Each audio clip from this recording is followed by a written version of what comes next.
Welcome, deep diver. Today we're going into a really sobering, quite unsettling piece of source material. We'll be looking closely, very meticulously at the raw transcript. It captures the moments just before, well, a truly tragic incident in Chicago, where a man was shot and killed. And the detail that makes this uniquely impactful and frankly kind of a stark reflection of our times. This whole thing unfolded while his loved ones watched it happen live on a Facebook live stream. So our source material for this deep dive, it's direct excerpts from a transcript of a YouTube video. The title is quite explicit. Shocking moment, Chicago man gunned down in front of loved ones watching Facebook live stream. Our mission here today is to carefully unpack the actual words spoken during this confrontation.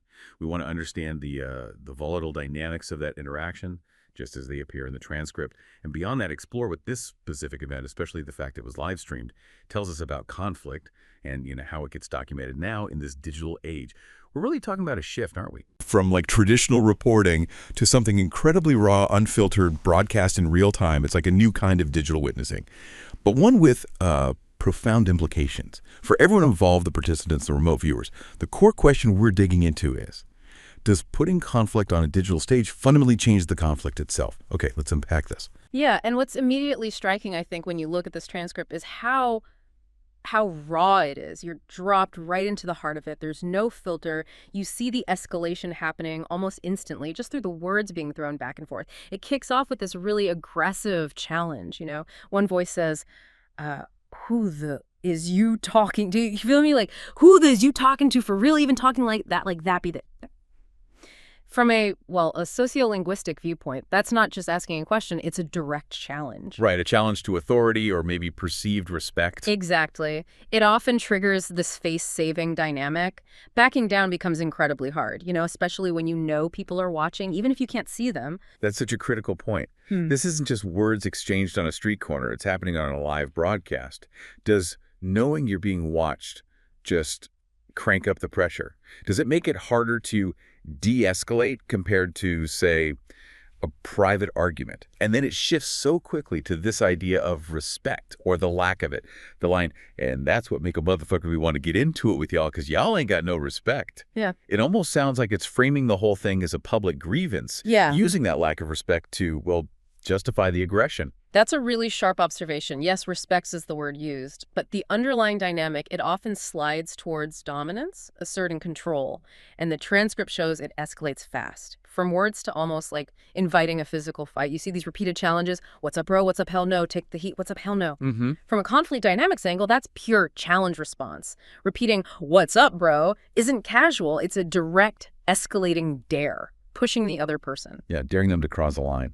Right. And what's interesting, maybe unique here, is how that live stream immediacy might just compress the usual stages of escalation. It could push for quicker, more decisive actions, almost like performing for the camera, As we're going through these words, just reading them, you can almost feel the tension ratcheting up. It's intense. What's that like for you, analyzing such, immediate, unedited conflict, knowing how tragically it ended, and then right in the middle of this really heated back and forth, there's a sudden turn.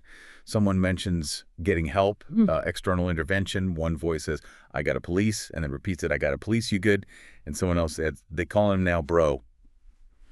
Hiko. So that raises a big question, doesn't it? Was that a genuine try to de-escalate things by bringing in the police, or was it maybe, a performative threat, a way to gain leverage in front of that live audience? It's definitely ambiguous. It could be a rhetorical move, a gambit. You can't be sure just from the words.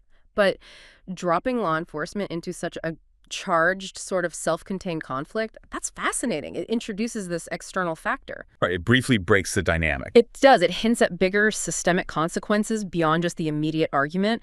But then, almost instantly, the dialogue snaps right back to the direct challenge. We then hear, put pressure on me, put pressure on me, put on me, hold on, talk to me, talk to you. I'll get it, I'll get it, I'll get it, I'll get it. Wow. That relentless repetition, put pressure on me, it feels like defiance, a challenge to any authority, maybe the police threat, maybe the other person.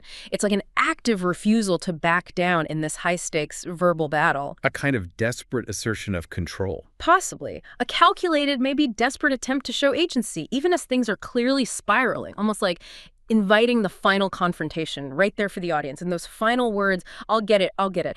It suggests this final, almost public statement of intent. maybe in intent to control the narrative or the outcome itself right before everything turned fatal. That breakdown of the words, it really does lay bare the volatile mechanics here. We learned those key phrases. Who is you talking to? Y'all ain't got no respect. Then the escalating challenge was a bro. And that mention of the police, I got a police. They calling them now bro. It's such a stark snapshot of a moment just completely spinning out of control, all while being watched. Mm-hmm. And what's really profound, I think, is how that Facebook live stream completely transforms it. What might have been, a contained street-level argument becomes this public spectacle. Yeah, not just for people nearby. Exactly, for loved ones watching potentially miles away.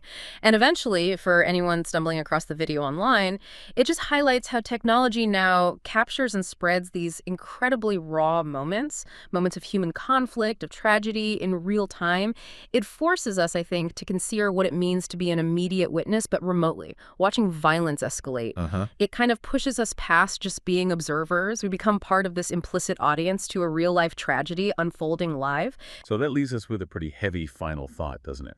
What does it mean for us as a society when the most intense, maybe the most private moments of human conflict are not just reported after the fact, but broadcast live for the whole world to see and react to instantly?